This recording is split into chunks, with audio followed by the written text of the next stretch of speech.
What's up, you little goobers and goblins? How have you been? I hope things have been well for you. They have not been super great for me. I got laid off from my day job, which, I believe it to be the universe, because I've been wanting to leave for a while, but I just, kind of didn't have the balls to make the transition because I have financial anxiety. But I believe it was just the universe saying, well, if you're not going to leave, then I am going to make you leave. So that was pretty jarring. It's kind of thrown me into a bit of a spiral just because I have really bad financial anxiety. But luckily, I think I'm going to be able to go back to my old job, my old security job, for some of you who have been here since day one. Excuse me. But I hope things have been better for you than they have been for me. We're in this together, BT dub, so if I'm stuck on this mortal coil, then so are you. So we're going to get through this together. But today, nonetheless, I figured I should use some of this free time to make YouTube videos like I've been wanting to, because I found when left to my own devices, I end up staying up all night and sleeping all day, and that's not good. It's going to make me more depressed than I already am.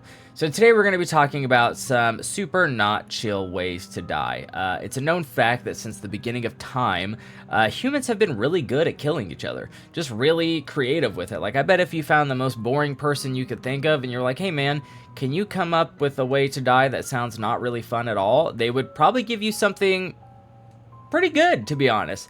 So today we're going to go down a short list of ways that humans have taken each other's lives that sound like a real bumskis. First on our list, we have keel hauling, which involves two of my biggest fears, the ocean and Dutch people. So the name comes from the Dutch word to, quote, drag along the keel. Pretty right on the nose, but I digress. So references of this being widely used is limited. The first mention of it is from the Greeks in 700 BC, which outlines it as a punishment for piracy. Also, I have all my notes here, so if you see my little gazers wander over to them, I'm just making sure I'm giving you the correct information. And if you have an issue with that, you can hit my line, and we can meet up at a Wendy's parking lot at 3 a.m. and duke it out. Moving on. So, there are several 17th century English writers who have recorded the use of punishment on English naval ships, but the references are very vague and they don't really provide any dates. I just kind of chalk it up to people not really being worried about recording history, as they were more focused on surviving. So historians believe that keel hauling may have been introduced to the Dutch by a bloke by the name of William of Orange, which is a crazy name. I always wondered why we don't give ourselves cool names anymore. Like, I would love to be Snackston of Waffle House and have a Waffle House kingdom, but unfortunately we stick to names like John and Kevin or Trevor. Gross. Anyways, basically what the punishment entailed was they would strip the condemned down to their birthday suit. They would tie some weights to their little tootsies. They would attach a length of rope to them, and they would take that rope and they would basically pull it under the bottom of the ship and back onto the deck from the other side. And they would just go ahead and push the condemned overboard, and they would drag them along the hull, the underside, the submerged hull of the boat. Now, obviously, there is an incredibly high potential of the damned drowning. That goes without saying. But not only are they trying to hold their breath super long and not drown, but they're also being slammed up against the submerged hull of the ship. And if that wasn't bad, there are also very, very, very sharp barnacles living on the bottom of the ship that is acting like a cheese grater to their skin.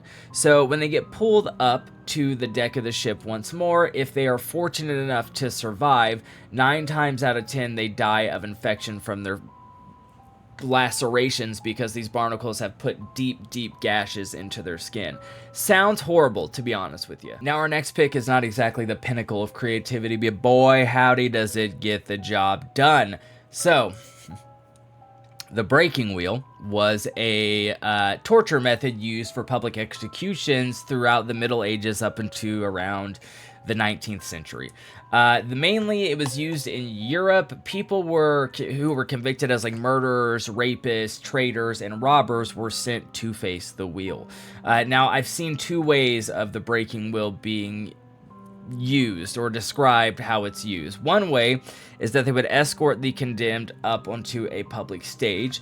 The executioner would then take a large wheel, think of like a wagon wheel. He would place his hands at 9 and 3. Also, this wheel was often fitted with an iron rim around it. He would place his hands at 9 and 3, and he would use the wheel itself to break the victim's limbs. He would start down at their little tootsies, and he would work his way up to their head, and they would just get broken like a bag of ice.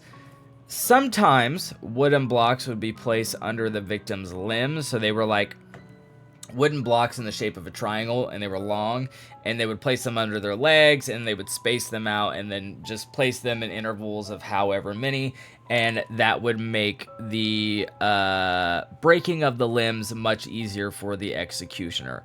This was also, like I said, a public execution. People like gathered around to watch this happen. Can you imagine that? Like, that's kind of, I mean, I know, way back in then it was the normality, but that just sounds insane.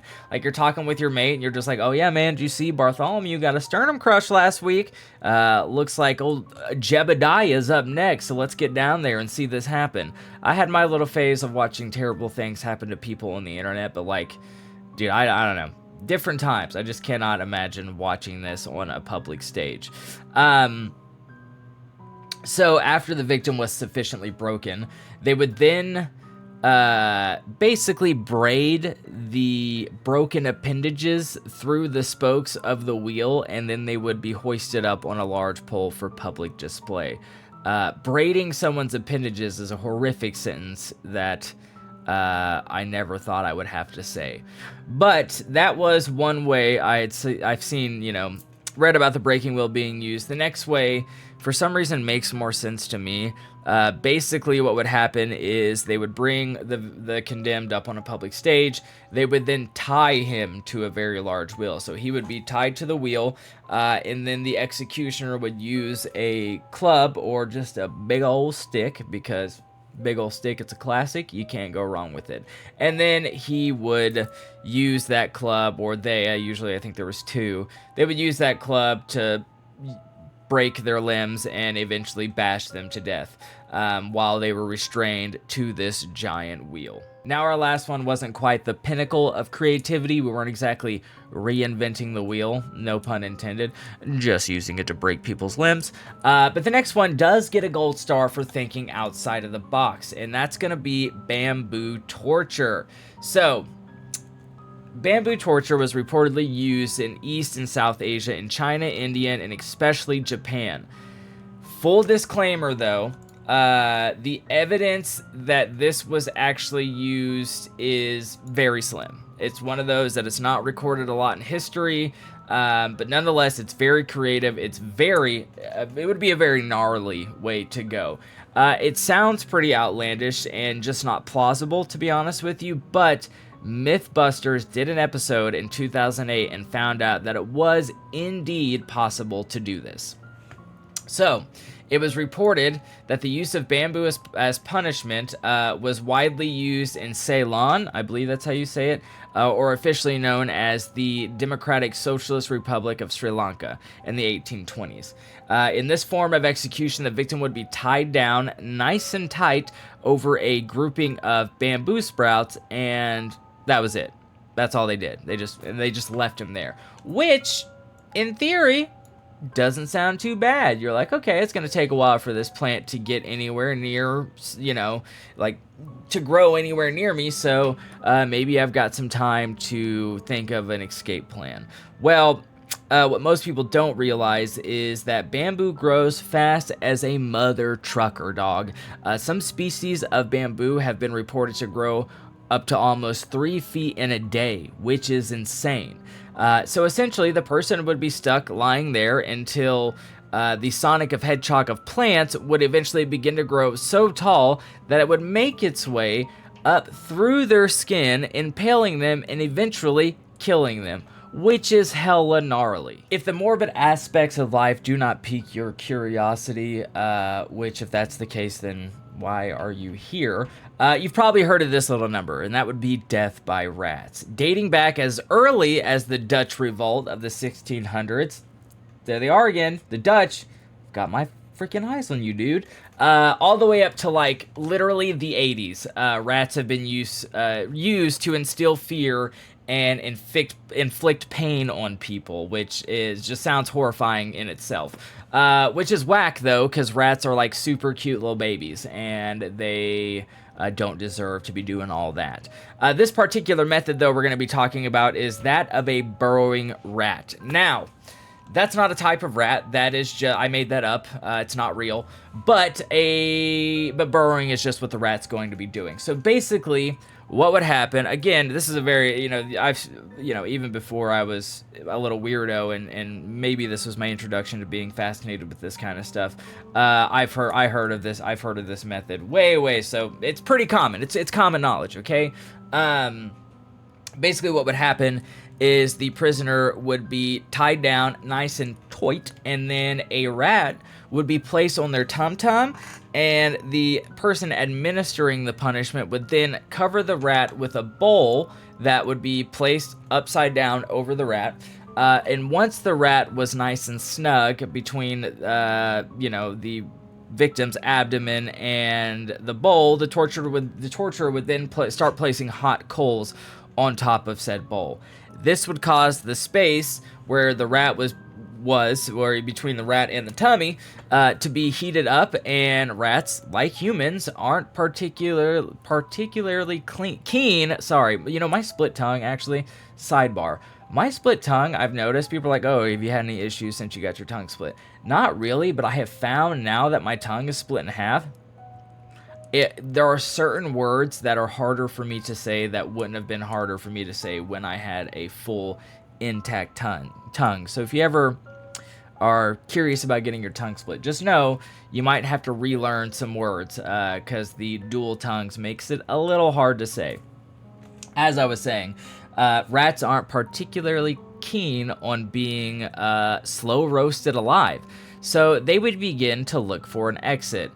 Upon not finding one, the rat would then decide it's going to make its own exit via gnawing and clawing. It would then burrow its way through the victim's body and chew itself a nice little escape hole through their side, or, well, wherever it ended up while it was digging around in your guts. Sounds like a fucking nightmare. Oh my god, that I can't imagine what that feels like at all.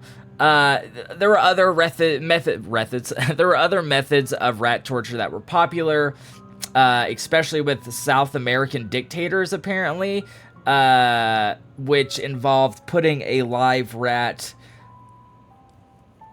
in various people's various holes, if you catch my drift, which also sounds not very chill. Now, I am someone who fancies myself as a fan of jewelry. As you can tell, I've got the rings that I wear. These are all from Clocks and Colors. And I have various necklaces, stuff like that. I even own a couple sets of grills, like sterling silver teeth. And this next one brings a whole new definition to bling. It's kind of like an overboard version of grills.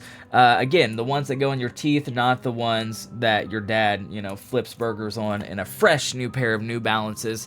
But those things that Paul Wall is always singing about. God, I love Paul Wall. That man is a national treasure. Big fan of Paul Wall in this house. Big Paul Wall house, if you will.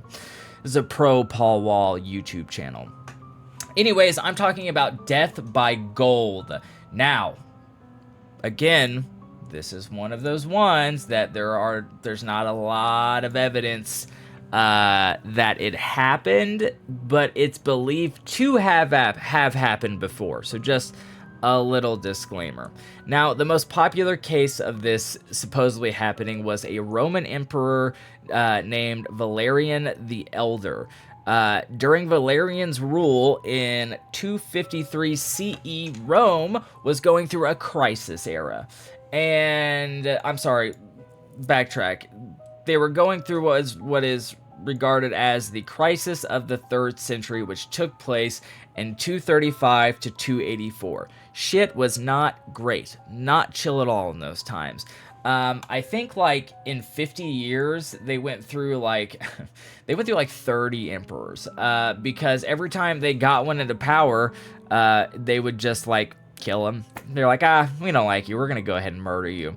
So Emperor Valerian ruled for like 7 years, which doesn't seem like a lot of time, you know, in the grand scheme of things. That's not a long time, but a lot of the emperors that were stepping up to the old plate at the time only lasted a couple months, so he had a pretty good run.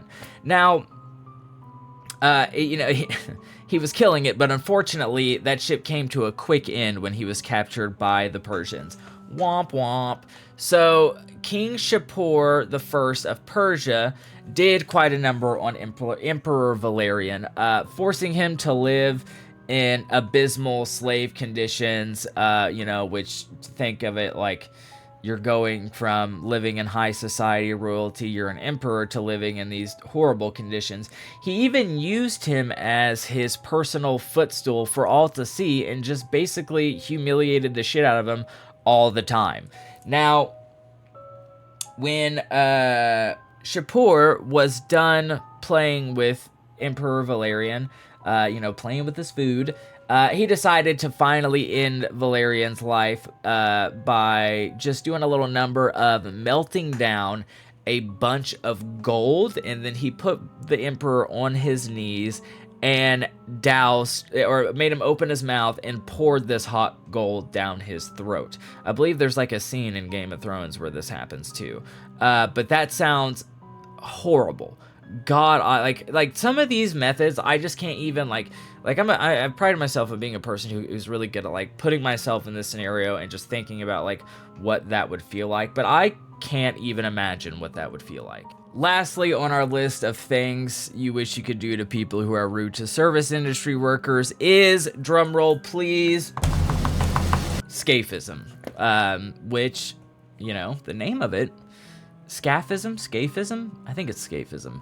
The name of it doesn't sound super menacing at all, but I assure you, it is. So this was popular in the ancient Greek and Persian times. Damn, man, them Persians really knew how to party, apparently.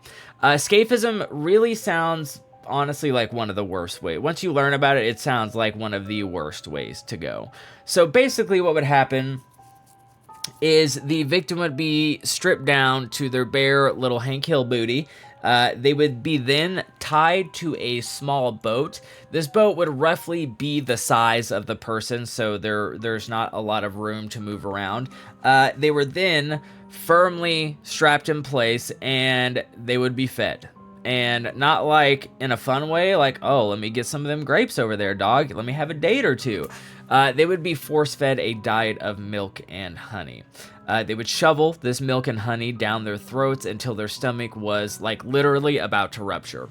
Once they were nice and filled to the brim, they would stop, and then they would lather the person in honey, making it a point to completely cover their face and their bits in this honey, and then they would push the boat out on a body of water. This is really... the ideal place to do this was in like a very swampy area, due to the amount of insects that dwelled in those environments. So the excuse me, the force-fed diet of milk and honey would cause the victim to get a classic case of the old bubble guts, and they would shit their pants. And I say like a metaphorical pair of pants because they were stripped down naked. So they would defecate all over themselves, and the aroma of, hold on. Sorry. The aroma of the honey and the human feces would begin to attract all different kinds of bugs, like flies, wasps, bees, and the smell would also attract all kinds of little nature critters, not exactly just bugs. These bugs and these vermin would then spend day and night eating away at the victim. And they would be alive the entire time this was happening. And then again, they would eventually die. The worst part about this is that death was not death by scaphism was not a quick one in the slightest. Can I help you, Miss Girl? Oh, hi. You want to say hi to everybody? Come here. Say hi to everybody. Oh, yes. My name is Little Baby Bogus. Welcome back to my YouTube channel.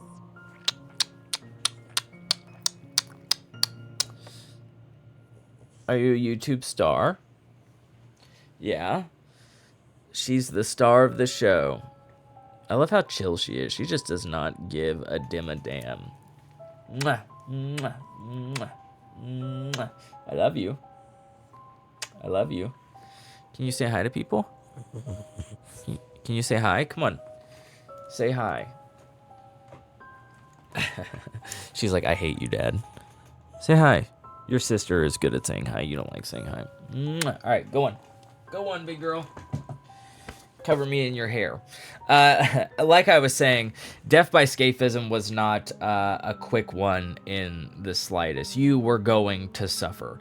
It was the exact opposite, actually. So it was intentionally a very, very slow method of execution because they wanted to make these people suffer as long as possible. In some cases, it took up to 17 days for the person to die.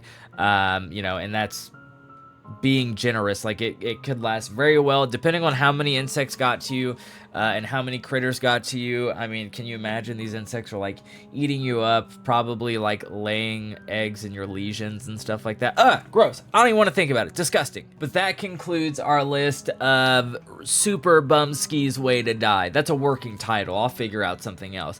If you have any suggestions on some of your, I don't want to say, I feel like saying favorite torture methods or methods of execution is a little bit in poor taste, but the ones you find the most interesting, because there's a ton that I didn't get to cover because I wanted to keep this list short, like the brass bull or brazen bull, I think it's called, something like that. But there's that one. There is a ton of other methods that people have come up with, sending someone to the afterlife. So let me know what the ones that you find most interesting, and we can cover them in a future video.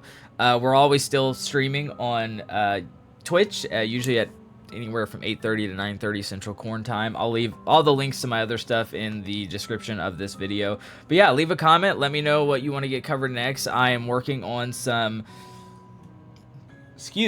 working on some true crime notes. I just need to get that recorded and edited, and so hopefully we can release that in the next couple weeks. And I'm also working on, I've been playing a lot of Red Dead Redemption 2, so I've been working on a gunslinger outfit since it's spooky season, so I'm hoping I can get it all done. I gotta glue some fringe onto a pair of chaps, so wish me luck that I don't mess it up, because I tend to have poor luck when it comes to doing crafts like that. But don't forget to rate, review, and subscribe. Leave a comment. Thank you so much for stopping by. Sorry I've been so MIA on this channel, but we'll work on making a good old comeback. So I will see you guys next week. Be safe, be kind to others, be kind to yourself. Know that you're loved, valued, and cherished, and there's always a place for you here in this community. Love you so much. Bye-bye.